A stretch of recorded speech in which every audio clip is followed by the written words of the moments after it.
Hello, guys. Welcome to another episode of the Aquatic Monkey. I'm Vivek and the founder of Aquatic Monkey.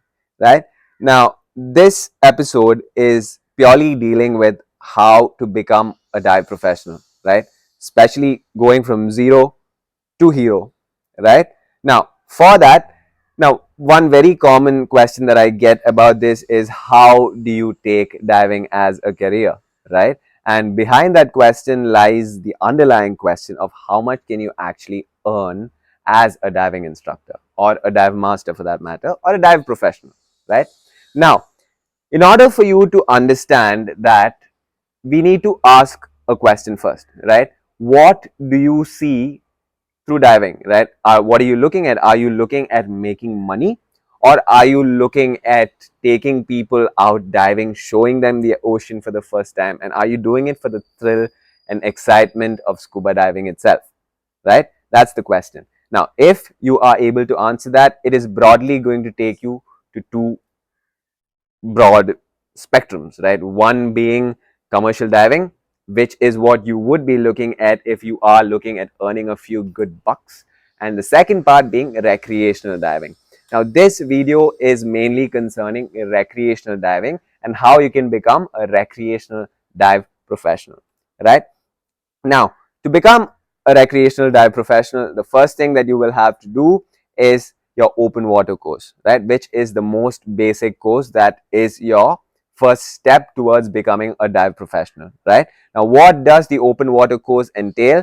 The first prerequisite that it has is that you need to be able to float for a minimum of 10 minutes and swim for about 200 meters or snorkel for 300 meters. I'm sure most of you know what snorkeling is, so I'm not going to explain what it is, right? Now, if you are able to perform these activities in a satisfactory way, you will have to go through a theory module, right? There are 5 theory modules that you will have to finish and an exam that you will have to give before you can become a certified open water diver.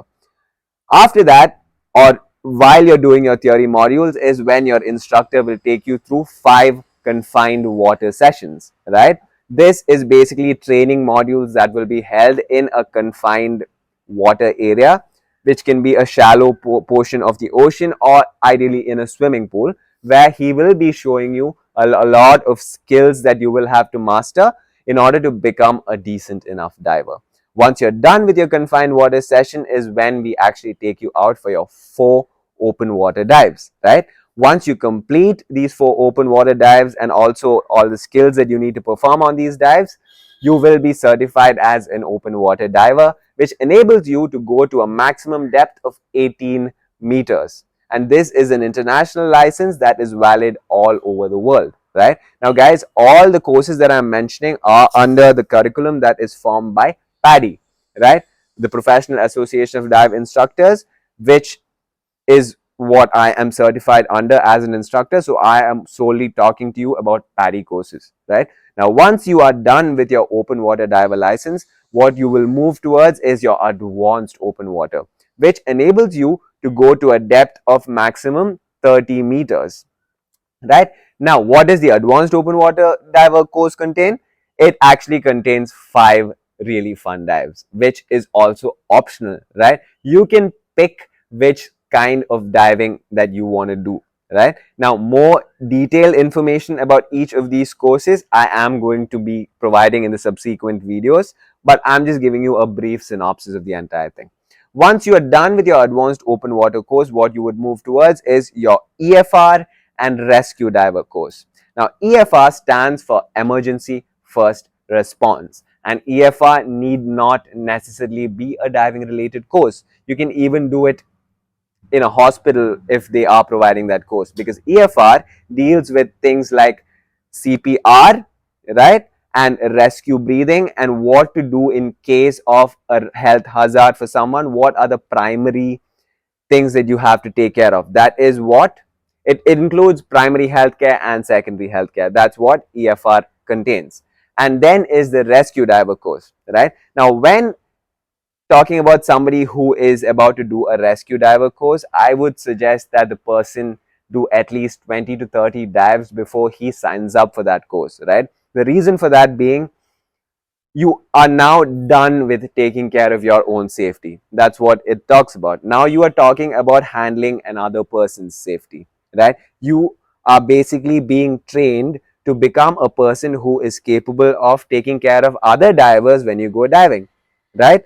And it is after the rescue diver course that you actually get to your first professional level of diving, which is the dive master course. Now, in order to start the dive master course, you need to be able, you have to complete a minimum of 40 logged dives, which you will have to show your instructor before you sign up for this course. And to finish that course, you will have to do a minimum of 60 dives, right?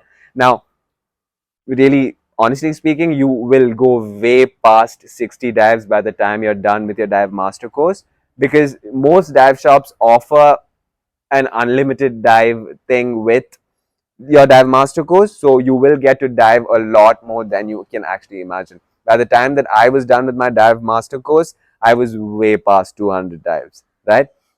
Now, this is your roadmap to your first professional diving certification, right? And beyond that is when you become a diving instructor, which is what I am. I am an open water diving instructor certified by PADI, right? Now, how much does a dive master ideally earn? Now, I am mainly going to talk about the Indian scenario of how much a dive master earns, right? Now, it really depends on where you are working on how much you will really earn. But in India, how much a dive master usually earns is 20 to 25,000 rupees, right? Now that is without amenities included, because now some dive shops include commission based schemes depending on how much you are offering in your work.